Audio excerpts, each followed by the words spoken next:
प्रिय विद्यार्थियों, आज हम जिस विषय पर चर्चा करने वाले हैं वह है भक्ति आंदोलन।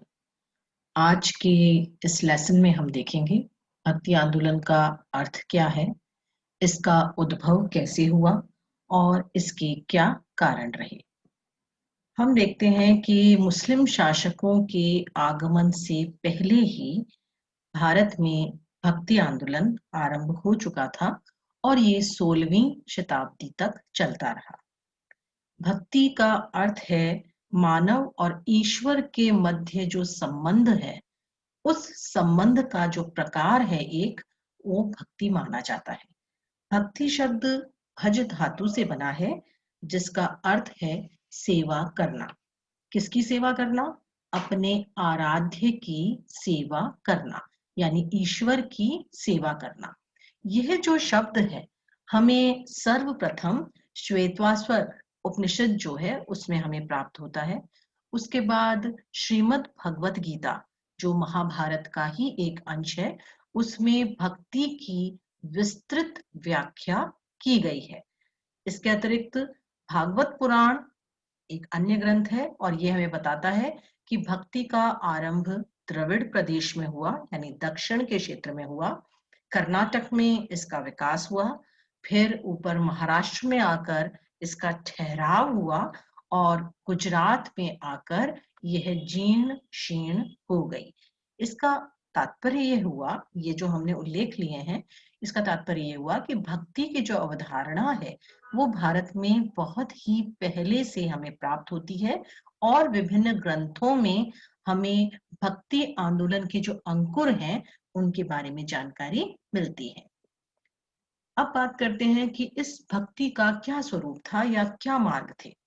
तो उसके लिए पहले हम ये समझ लें कि हिंदू धर्म का लक्ष्य है हमारा मोक्ष की प्राप्ति। हम आरंभ से ही पढ़ते आए हैं और हमारे जितने भी ग्रंथ हैं उन सभी ग्रंथों का ये मानना है कि मनुष्य के जीवन का अंतिम लक्ष्य मोक्ष को प्राप्त करना है। इसी मोक्ष को प्राप्त करने के 3 मार्ग हमारे ग्रंथों में बताए गए हैं: कर्म मार्ग, ज्ञान मार्ग और भक्ति मार्ग।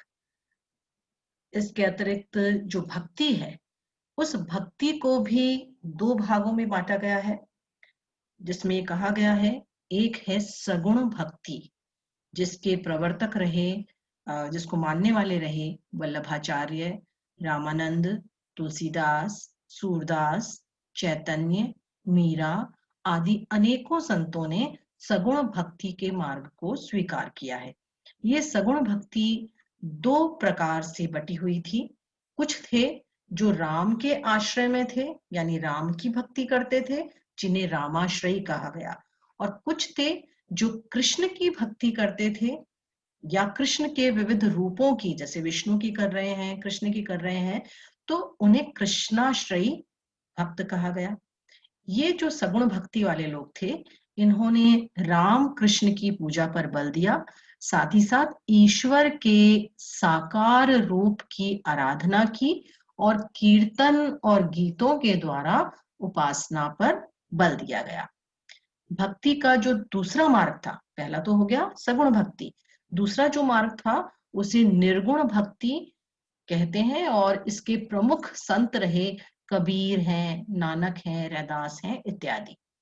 ये भी 2 भागों में बची हुई थी, ज्ञानाश्रय व प्रेमाश्रय। जो निर्गुण भक्त ज्ञान के माध्यम से भक्ति का आश्रय लेते थे वो ज्ञानाश्रयी कहलाए, और जिन्होंने अपनी भक्ति में प्रेम को स्थान दिया था, वही निराकार ईश्वर है लेकिन उस ईश्वर से प्रेम करना है, जिसने प्रेम का आश्रय लिया उन्हें प्रेमाश्रयी संत कहा गया। इन निर्गुण भक्ति की क्या विशेषताएं थी कि एक तो ये जो संत थे वो निराकार प्रभु में आस्था रखते थे, ईश्वर का कोई आकार नहीं मानते थे। दूसरा, व्यक्तिगत उपासना पर तथा तपश्चर्या पर बल रखते थे।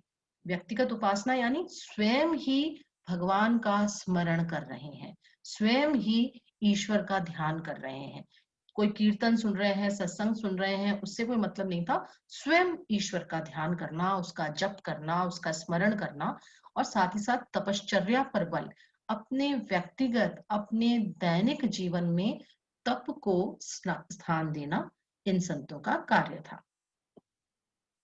अब बात आती है कि ये जो भक्ति आंदोलन है, इसका उदय कैसे हुआ, उद्भव कहाँ हुआ। तो उसमें हम देखते हैं, जैसा भागवत पुराण का भी देख कर आए हैं, कि उसने कहा है द्रविड़ में भक्ति का उदय हुआ। तो भक्ति आंदोलन का आरंभ दक्षिण भारत में आलवारों और नैनार संतों से हुआ, जो कालांतर में उत्तर भारत में आया और उसके बाद फिर संपूर्ण दक्षिण एशिया में फैल गया। आलवार और नैनार कौन थे? आलवार संत उन्हें कहा जाता था जो विष्णु के उपासक हो, और नैनार संत उन्हें कहा जाता था जो शिव के उपासक हो। आइए हम इन दोनों के बारे में जानकारी ले लें। सबसे पहले आलवार संतों की बात करते हैं। ये संख्या में 12 थे। कुछ थे जो पल्लव वंश के काल में हुए, कुछ चोल वंश के, कुछ पांडे वंश के और कुछ चेर वंश के। इनके नाम क्या थे? जो पल्लव वंश के अंतर्गत थे उनका नाम था पोयगई, फिर है पेयालवार, फिर है तिरुमल रोई, उसके बाद है भूतार। ये पल्लव वंश के कालीन संत थे। फिर चोल वंश के अंतर्गत कौन से संत रहे? तोंडर दिप्योड़ी, तिरुपियान और तिरुमंगई। इसके बाद पांडे वंश के अंतर्गत नामल्लवार, पेरियालवार, मधुर कवि और आंडाल। यहाँ पे एक बात आपको स्पष्ट कर दूं कि आंडाल जो है वो इन 12 आलवार संतों में एकमात्र महिला संत रही। आंडाल एकमात्र महिला संत हैं आलवार संतों की, जो 12 की संख्या है उसके अंतर्गत। और फिर चेर वंश के अंतर्गत जो त्रावणकोर के राजा थे कुलशेखर, इन्होंने वैष्णव धर्म का पालन किया। इन आलवार संतों का जो दर्शन था बहुत ही सरल था, बिल्कुल संकीर्ण नहीं थे, बहुत खुले मन के थे। सभी जातियों, सभी वर्णों हेतु इनके द्वार खुले हुए थे। गीतों के माध्यम से अपने धर्म का, अपनी भक्ति का प्रचार करते थे। और इन्होंने कहा कि मोक्ष प्राप्त करने हेतु अगर विष्णु की भक्ति को किया जाए, विष्णु की भक्ति की जाए, तो आपको मोक्ष भी प्राप्त हो सकता है। और ये जो संत हैं, इनके गीतों का संग्रह हमें जिस ग्रंथ में मिलता है वो है दिव्य प्रबंधन। इसके बाद बात आती है नयनार संतों की। नयनार संत कौन थे? जो शैव थे। आलवार संत वैष्णव थे, नयनार संत शिव का पारायण करने वाले थे, शिव को मानने वाले थे, शैव थे। इनकी संख्या 63 थी। इनमें जो महत्वपूर्ण 4 नाम हैं, हम उनके बारे में बात करेंगे। पहले थे तिरुनवक्करशु, जिन्हें अप्पार नाम से भी जाना जाता है। ये पल्लव वंश के अंतर्गत हुए थे। और इनकी जो मुख्य बात है वो हमें देखने को मिलती है कि जो महेंद्र वर्मन प्रथम थे, जो राजा थे, उनको इन्होंने शैव मत में दीक्षित किया। ये जो तिरुनवक्करशु थे, ये आरंभ में एक जैन भिक्षु रहे थे, और इनको एक बार असाध्य रोग हो गया और शिव की भक्ति करने के कारण इन्हें उस रोग से मुक्ति मिली। उसके बाद ये शिव को ही मानने लगे, और कालांतर में इन्होंने राजा महेंद्र वर्मन प्रथम को शैव मत में दीक्षित किया। दूसरे संत हैं नयनार संतों में तिरु ज्ञान संबंदर। इन्हें 3 वर्ष की आयु में ही ज्ञान प्राप्त हो गया था। इसके अतिरिक्त फिर हैं सुंदर मूर्ति, जिन्हें ईश्वर मिश्र के नाम से भी जाना जाता है। और इनके संबंध की मुख्य बात है कि इनका एक हमें 1000 भक्ति गीतों का संग्रह प्राप्त होता है। चौथे जो संत हैं नैनार संत, वो हैं मणिवाचगर, मणिक वाचगर। इन्हें पांडे वंश का संरक्षण प्राप्त था, और इन्होंने जो अपने गीतों का संग्रह लिखा था वो तिरुवाशगम के नाम से हमें प्राप्त होता है। इसके अतिरिक्त ये जो चारों संत हैं, इनके गीतों का संग्रह हमें देवारम के अंदर प्राप्त होता है। अब बात करते हैं हम कि भक्ति आंदोलन के उदय के क्या कारण रहे। दरअसल जो आलवार और नैनार संत मैंने अभी आपको बताए, ये 6ठी-7वीं शताब्दी में हुए थे और दक्षिण के कवि थे जिन्होंने विष्णु के और शिव के लिए गीत लिखे और उन पदों को घूम घूम के गाया था। लेकिन इस जो उनका प्रचार था उसने एक आंदोलन का रूप ग्रहण कर लिया बाद में, जिसके कुछ विशिष्ट कारण रहे थे। जिसमें पहला कारण था मुस्लिम आक्रमणकारियों के अत्याचार।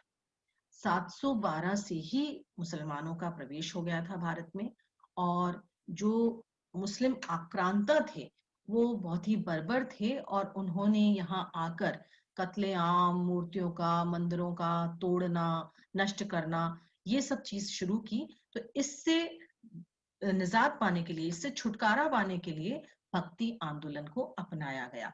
क्योंकि भक्ति तो हम देख रहे हैं श्वेताश्वर उपनिषद काल से ही चल रही है, लेकिन भक्ति आंदोलन आरंभ होता है 6ठी-7वीं शताब्दी के बाद और फिर वो चलता रहता है 16वीं शताब्दी तक। तो आंदोलन के रूप में ये इस समय क्यों पनपा? क्योंकि आक्रमणकारियों के अत्याचार से छुटकारा पाने के लिए जो हिंदू थे उन्होंने भक्ति आंदोलन को अपनाना शुरू किया, भक्ति को अपनाना शुरू किया। दूसरा कारण रहा इस्लाम का प्रभाव। दरअसल जब इस्लाम भारत में आया तो इस्लाम धर्म आप पढ़ चुके हैं, उसमें सादगी और सरलता दिखाई देती है। बस एक तो ये मान लिया गया अल्लाह एक है, ईश्वर एक है। दूसरी चीज उसमें सामाजिक समानता है, बिना किसी वर्ग के भेदभाव के सभी को अल्लाह की प्रार्थना करने का अधिकार प्राप्त है। और यही कारण है कि हिंदुओं ने भी उसके प्रभाव के कारण उन्होंने भक्ति आंदोलन को अपनाना आरंभ किया, क्योंकि इसमें भी एकेश्वरवाद पर बल दिया जा रहा था, जातीय समानता की बात की जा रही थी। इसलिए इसके अतिरिक्त भक्ति मार्ग सरल भी बहुत था, क्योंकि इसमें कोई आडंबर की, किसी अनुष्ठान की, किसी यज्ञ की, किसी बलि की कोई आवश्यकता नहीं थी। यहाँ तक कि अगर मंदिर नहीं है या मूर्ति नहीं है उसकी अनिवार्यता भी नहीं थी। इसलिए इस मार्ग ने जो जनसाधारण था उसको आकर्षित किया। इसके अतिरिक्त इस्लाम के साथ सूफी संत जो थे वो भी भारत में होने लगे और उनका भी बहुत प्रभाव भक्ति आंदोलन के उदय पर पड़ा। क्योंकि ये जो सूफी संत थे वो एकेश्वरवाद की बात करते थे, प्रेम की बात करते थे। इसीलिए भक्ति आंदोलन में भी ईश्वर की एकता, मूर्ति पूजा का विरोध, समभाव, जातीय असमानता को दूर करना, ये सब जो चीजें हैं वो उत्पन्न हुई। इसके अतिरिक्त बात करते हैं हम कि मध्यकाल आते आते हिंदू धर्म रूढ़िवादी हो गया था, क्योंकि बौद्ध धर्म और जैन धर्म उनका उदय होने लगा था और उसके कारण हिंदू धर्म कहीं पीछे चला गया था। हालांकि गुप्त काल में जो गुप्त शासक थे उन्होंने पुनः वैष्णव धर्म का पुनरुद्धार किया, लेकिन गुप्तों का अंत होते होते बौद्ध जो है उनका फिर से विकास होने लगा था। फिर से हिंदू धर्म जो है वो पीछे की ओर जाने लगा था, रसातल में जाने लगा था, रूढ़िवादी होने लगा था। और जो यज्ञ थे, अनुष्ठानों की संकीर्णता थी, उससे लोग बहुत ही ऊब गए थे और अब वो चाहते थे कि कोई सरल धर्म हो या बौद्ध धर्म और जैन धर्म को छोड़कर वो किसी अन्य धर्म या अन्य मार्ग का अनुसरण करने लगे। ऐसा कोई मार्ग उन्हें मिलना चाहिए। और ऐसे में भक्ति आंदोलन के माध्यम से कुछ धर्म और समाज सुधारकों ने धर्म में और समाज में सुधार का कार्य आरंभ किया। साथ ही साथ हम देखते हैं कि ऋग्वेद के अंदर जो वर्ण व्यवस्था आरंभ की गई थी वो समय के साथ साथ जटिल होती जा रही थी। और जब मुसलमानों का आगमन हुआ तो ये जाति प्रथा और वर्ण व्यवस्था की जटिलता अपने चरम पर थी। बहुत ज्यादा भेदभाव होने लगा था। जो निम्न वर्ग थे उनकी दशा बहुत दयनीय होने लगी थी। इस भेदभाव को समाप्त करने के लिए भी भक्ति मार्ग को अपनाया गया, क्योंकि बहुत सारी रेस्ट्रिक्शंस लगा रखे थे, बहुत सारे प्रतिबंध लगा रखे थे। मंदिर में प्रवेश नहीं करोगे, छाया नहीं पड़नी चाहिए, इस तरीके की जो बातें थी वो केवल और केवल भक्ति का मार्ग अपनाने से ही दूर हो सकती थी, क्योंकि भक्ति का मार्ग अपनाने से क्या था, मोक्ष जो है वो प्रत्येक व्यक्ति को मिल सकता है अपने घर में बैठकर भक्ति करने से। फिर बात आती है हिंदुओं की निराशा। भारतीय हिंदू धर्म के जो लोग थे, उन्हें दो शक्तियों पर बहुत विश्वास था। एक तो अपने ईश्वर पर और दूसरा अपने राजा पर। लेकिन जब मुसलमानों का आक्रमण हुआ तो ये दोनों ही चीजें, जिन पर उन्हें बहुत ज्यादा आशा थी, वो खंडित हो गई। वो विश्वास टूट गया। ईश्वर की मूर्तियां तोड़ी गईं, लेकिन कोई चमत्कार नहीं हुआ। राजा अपनी विशाल सेनाएं लेकर युद्ध करने के लिए गए, लेकिन पराजित होकर लौटे। तो ऐसे में हिंदुओं की निराशा बहुत बढ़ चुकी थी। फिर जब मुसलमानों ने यहाँ पर अपना अधिकार कर लिया, साम्राज्य स्थापित कर लिया, अपना शासन तंत्र स्थापित कर लिया, तो उन्होंने भी धर्म परिवर्तन के लिए अत्याचार करना आरंभ किया। ऐसे में हिंदुओं के लिए अपने घर से बाहर निकलकर ईश्वर की शरण में जाना, मंदिर जाना, पूजा करना, ये सब संभव नहीं रहा और वो निराश होने लगे। अब उन्होंने घर बैठकर, जब ये मार्ग उनको मिला कि भक्ति मार्ग जो है उसमें आप बैठकर और अपने मन में ही स्मरण कर सकते हैं, बिना कोई कर्मकांड पूजा पाठ किए भी आप मोक्ष प्राप्त कर सकते हैं, तो उनमें एक नई चेतना का, एक नई आशा का संचार होने लगा। और एक बहुत बड़ा जो कारण था भक्ति आंदोलन के उदय का, वो था धर्म परिवर्तन पर रोक लगाना। क्योंकि धार्मिक संकीर्णता बहुत थी, जो निम्न वर्ग थे उन्हें हिंदू धर्म में वो स्थान नहीं दिया जा रहा था, बहुत सारी रोक टोक थी, बहुत सारे प्रतिबंध थे, वो मोक्ष प्राप्त नहीं कर सकते थे। ऐसे में वो क्या कर रहे थे कि धर्म परिवर्तन कर लेते थे। जब मुसलमानों के द्वारा उनको प्रेरित किया जाता था धर्म परिवर्तन के लिए, तो आराम से कर लेते थे, क्योंकि उन्हें इस धर्म में रहते हुए भी कोई फायदा तो नहीं मिल रहा था। लेकिन जब भक्ति का मार्ग उनके सामने आया, जिसमें उन्हें उनके ऊपर जो लगे हुए प्रतिबंध थे, वो सारी चीजें खत्म हो चुकी थी। मंदिर में जाना कोई आवश्यक नहीं है, कहीं यज्ञ करवाना कोई आवश्यक नहीं है, कोई अनुष्ठान करवाना कोई आवश्यक नहीं है। तो ऐसे में धर्म परिवर्तन पर रोक लगाने हेतु भी उन्होंने भक्ति का मार्ग अपनाना आरंभ किया। अब हम अपनी अगली कक्षा में देखेंगे कि कौन से ऐसे धर्म और समाज सुधारक थे, ऐसे कौन से संत थे जिन्होंने भक्ति आंदोलन को प्रचारित प्रसारित किया।